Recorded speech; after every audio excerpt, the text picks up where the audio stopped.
আসতে পারছি না, কিন্তু এদের ভবিষ্যৎগুলোকে ধ্বংস করে দিচ্ছে রাজ্য সরকার।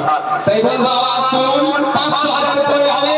আগে প্রাইমারি স্কুলগুলোতে টিচার দিতে হবে, শিক্ষক দিতে হবে, ডাস্টার দিতে হবে, টেবিল দিতে হবে, এবং আমি আওয়াজ তুলেছি কম্পিউটারও দিতে হবে। প্রাইমারি স্কুল থেকে আওয়াজটা মায়েদেরকে তুলতে হবে। কি মায়েরা বলবে তো নাকি? আপনাদের ছেলেরা গরিব মানুষ, প্রাইমারি স্কুলে গিয়ে কম্পিউটার পাচ্ছে না। আর প্রতিমা মন্ডল মহাশয়া, যিনি এমপি মহাশয়া, বিদায়ী এমপি, তার তো টাকার অভাব নাই। তার ছেলে, তার পুতা, তার মেয়ের ছেলে, তার ছেলের ছেলে, তার আত্মীয় স্বজনের ছেলে মেয়েগুলো সব বেসরকারি স্কুলে গিয়ে পড়াশোনা করছে। তারা ক্লাস 1-2 থেকে তারা কম্পিউটার এডুকেশন পাচ্ছে।